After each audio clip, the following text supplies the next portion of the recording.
मैं पूछता हूं कि अगर 4 ईयर साइकिल सच है तो हर साइकिल में ऑल टाइम हाई बनने में 366, 266, 511 और -14 दिन क्यों लगे?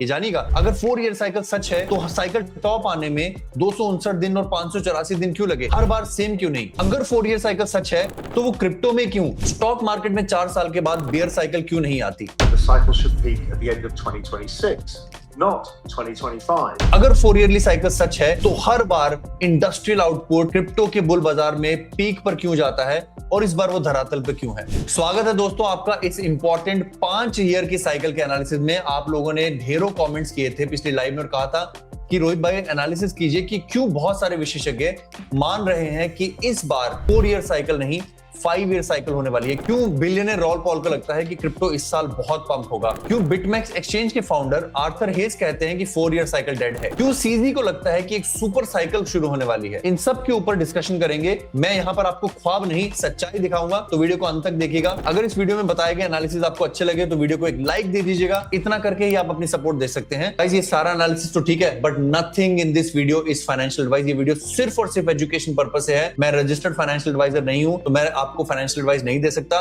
Please do your own research and this is not a financial advice. Let's go back to the video. दोस्तों ये पिछली 4 हाल्विंग साइकिल्स हैं। हर बार हाल्विंग डेट के बाद न्यू ऑल टाइम हाई बनने में अलग दिन लगे। 2012 की हाल्विंग साइकिल के बाद 366 दिन लगे नया ऑल टाइम हाई आने में। 2016 की हाल्विंग साइकिल के बाद 266 दिन लगे नया ऑल टाइम हाई बनाने में। 2020 के कोविड के बाद केवल 144 दिन लगे नया ऑल टाइम हाई बनाने में। और 2024 में तो हद हो गई जब हाल्विंग होने से पहले ही उस साइकिल का नया ऑल टाइम हाई बन गया। यानी कि ये चीजें तो प्रीपोन होती जा रही हैं। वहीं दूसरी तरफ अगर हम साइकिल टॉप की बात करें तो हाल्विंग से साइकिल टॉप का डिस्टेंस 2012 की हाल्विंग के 367 दिनों में नया ऑल टाइम हाई लगा। 2012 की हाल्विंग के 367 दिनों के बाद साइकिल का टॉप हो गया। बल्कि 2016 की हाल्विंग के बाद 259 दिन लगे साइकिल टॉप होने में, जहां से बेयर मार्केट की शुरुआत होती है। 16 दिसंबर 2017 से बेयर मार्केट शुरू हुई। वहीं जब 10 नवंबर 2021 से बेयर मार्केट की शुरुआत हुई तब हाल्विंग को हुए 511 दिन हो गए थे। और इस बार 10 अक्टूबर अगर इस साइकिल का टॉप है तो हाल्विंग से यानी कि 19 अप्रैल से हमें 584 दिन लगे, जहां पर हाल्विंग के तुरंत बाद का नया ऑल टाइम हाई प्रीपोन होता जा रहा है, साइकिल टॉप पोस्टपोन होता जा रहा है। तो अगर हम इस बात पर अंधा विश्वास ना करें और 367, 259, 511 और 584 महज एक इत्तेफाक नहीं, ये शायद 1000 दिन भी हो सकता है for a new cycle top to come. चलिए हम अपना दिमाग लगाए बिना एक्सपर्ट्स की सुनते हैं। राहुल पॉल और बाकी एक्सपर्ट्स का क्या कहना है कि क्यों ये 5 साल की साइकिल है, क्यों साइकिल टॉप 2026 में आना है, 2025 में 584 दिन के बाद 10 अक्टूबर को नहीं। So we're through the trough of the cycle, and the next is the rise up, and the cycle should peak at the end of 2026, not 2025. But I've been stressing this a lot, and people haven't really got. तो जो chart roll Paul बताने की कोशिश कर रहे हैं वो PMI manufacturing index है। उनका कहना है कि 2020 और 21 का जो क्रिप्टो पीक था उस समय पीएमआई टॉप कर रहा था, 60-70 के आसपास चला गया था। 2017-18 में पीएमआई टॉप कर रहा था, 60 की तरफ चला गया था। यहां पर पिछले 3 साल से हमें एक flat PMI industrial output 50 point से ऊपर गया ही नहीं है। How can 2025 be the cycle top? Raoul Pal ने 5 साल की साइकिल के पीछे एक और तर्क दिया था कि उन्होंने कहा था कि बिटकॉइन 1,30,000 तब तोड़ेगा जब मैकडी और आरएसआई ऊपर जाएंगे, और ऐसा होने पर जब मैकडी बढ़ेगा और आरएसआई 68 के ऊपर जाएगा, ऐसा होने पर $1,30,000 के क्रिटिकल लेवल को तोड़कर बिटकॉइन 1,88,000 जाएगा। इसकी पड़ताल हमने की है। अगर आप वीकली टाइम फ्रेम पर देखें तो आप देखेंगे कि जुलाई और अक्टूबर के टॉप के समय स्टोकेस्टिक आरएसआई भी वीकली पर टॉप हो गई थी और एक्चुअली वो नीचे जानी शुरू हुई थी। अब इस समय स्टोकेस्टिक आरएसआई 36 पर है। रॉल पॉल अगर सही है तो बिटकॉइन के $1,00,000 जाने तक स्टोकेस्टिक आरएसआई हो सकता है कि 50 तक आ जाए और 1,30,000 जाने पर स्टोकेस्टिक आरएसआई 68 हो जाए। और अगर वो 68 ब्रेक कर देती है तो यानी कि अगला टारगेट 2026 का 1,88,000 है एज पर राहुल पॉल। तो राहुल पॉल ने इंडस्ट्री आउटपुट, लिक्विडिटी और स्टोकेस्टिक आरएसआई का हवाला देते हुए कहा है कि पीक 2026 में आएगा। हालांकि मैं राहुल पॉल की कुछ बातों से एग्री नहीं करता हूं। उन्होंने ये भी कहा है कि इस साल 30 गुना की ग्रोथ आएगी।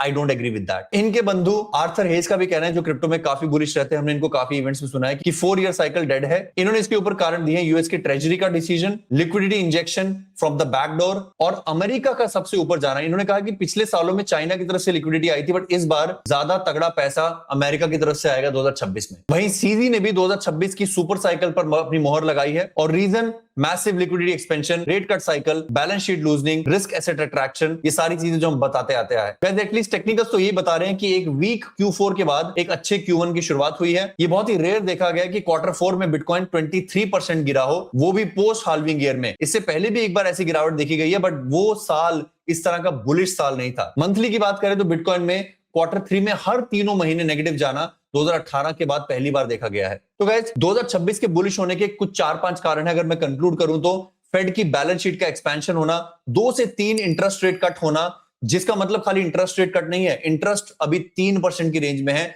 इमेजिन 2026 के अंत आते आते इंटरेस्ट 2% की रेंज में आ जाएंगे, which is very very low. नए फेड का आना जो कि मई के आसपास आएंगे। सुप्रीम कोर्ट अगर टैरिफ के डिसीजन को रिवर्स कर देता है तो इसके चलते पूरी दुनिया भर के बाजारों में जो लहर आएगी कि हर देश का जो टैरिफ का दबाव है वो कम हो जाएगा। अगर ये चीज नहीं भी होती, अगर सुप्रीम कोर्ट कहता है कि नहीं आप बिल्कुल सही कह रहे हो, टैरिफ सही है, तो डोनाल्ड ट्रंप शायद $2000 लोगों में बांट दें, लोगों में पैसा नहीं आएगा। मिड टर्म इलेक्शन आएंगे नवंबर में, और यहां पर मैं वर्ड ऑफ कॉशन दूंगा कि ज्यादातर अच्छी चीजें, चाहे वो क्लैरिटी एक्ट, चाहे डोनाल्ड ट्रंप के नए पपेट फेड चेयर का आना हो, ये बाकी सारी चीजें वो सब पहले हाफ में हो जाएंगी। इन सब के कारण मोस्ट लाइकली पंप पहले आ जाएंगे। मे बी सारा पंप जनवरी, फरवरी, मार्च में आ जाएगा, मैक्सिमम समर से पहले। और इन सब के कारण जो पंप आता है या पंप नहीं भी आता है, guys do not wait for the end. Don't wait for Ethereum to go to 4800. Don't wait for XRP to break even. Don't wait for Bitcoin to go to $200,000. हमेशा 15% के रूल का फॉलो करें अगर आप क्रिप्टो में invested हो, और हाँ आप क्रिप्टो में ओवर इन्वेस्टेड हो, अपना पोर्टफोलियो रीबैलेंस करते रहें। बिटकॉइन खरीदें, यूएस स्टॉक खरीदें, शिट कॉइन्स को हर बहाने के साथ निकालते रहें, इंडियन स्टॉक्स खरीदें, और अगर आप फिर भी ऑल्ट कॉइन खरीदना चाहते हो तो थोड़ा कैश अपने पास रखो, क्योंकि कैश है तो ऐश है। कैश नहीं रखोगे तो ऑल्ट कॉइन्स को हाई प्राइसेस पे खरीदते रहोगे। अगर ऑल्ट कॉइन्स खरीदने ही है तो कैश साइड में रखो, बिटकॉइन के 200 वीक्स मूविंग एवरेज जाने का वेट करो और तभी ऑल्ट कॉइन्स खरीदो। And most importantly rule of 50-30-15-5 follow करो। पीछे लिखा हुआ है, अगर नए हो नहीं पता तो कमेंट में पूछ लो, कोई ना कोई आकर आपको बता देगा, क्योंकि दसियों हजार लोग 50-30-15-5 से अपना जीवन सुधार चुके हैं।